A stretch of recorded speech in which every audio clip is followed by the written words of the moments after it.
The Syntax of Things by Arisha, Chapter 28, To Be a Fool, Shifting.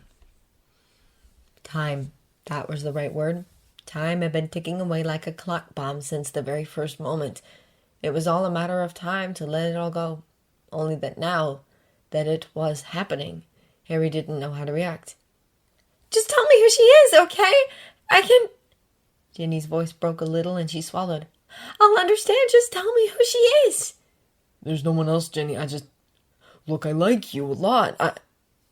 I'm sorry. He was sorry. He was sorrier than she thought.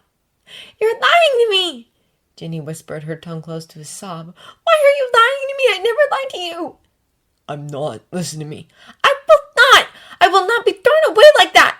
I can't know that you're lying and pretend that I don't, just to make it easier for you, just to be honest with me. I deserve your honesty, damn it!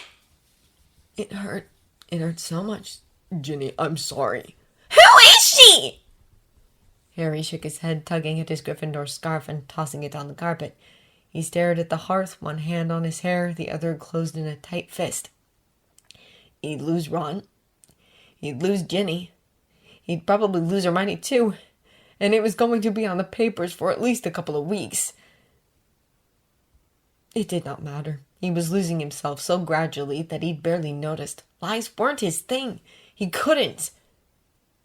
The loneliest moment in someone's life, Harry reckoned, was when they were watching their whole world fall apart and all they could do was stare blankly. It occurred to him that Ginny was still talking. You were just using me then, weren't you? You wouldn't even kiss me most of the time. I was so boring to you. Do I mean nothing to you? Give me a reason, Harry, and I'll drop it. Give me a reason I can believe, and I'll never bring this up again. I'm gay. The silk shifting of nothingness swiftly rounding a corner was too familiar to miss. Out again.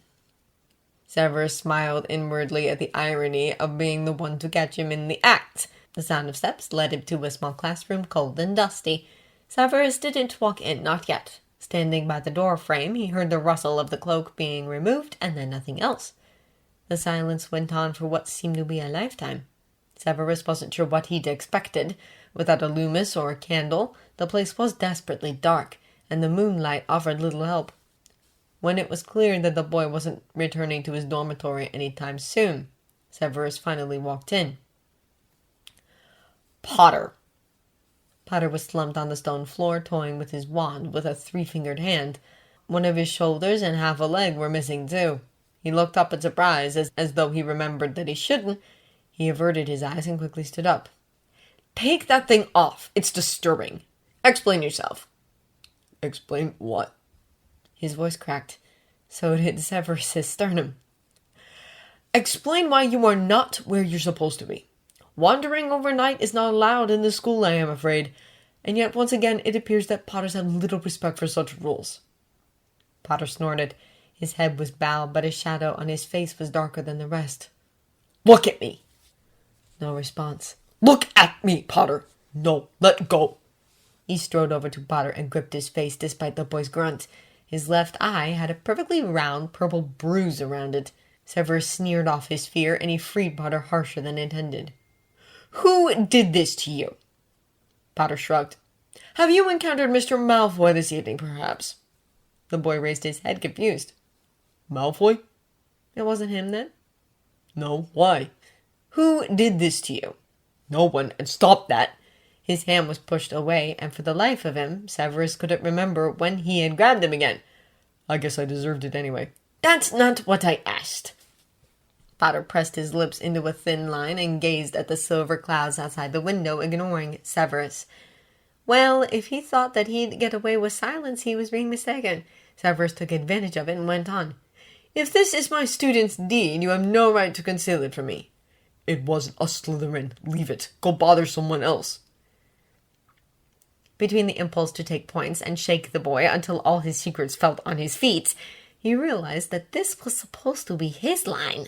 Thank Merlin for giving the boy a proper role model to look up to. Potter hugged his half-visible torso, his silhouette looking entirely surreal.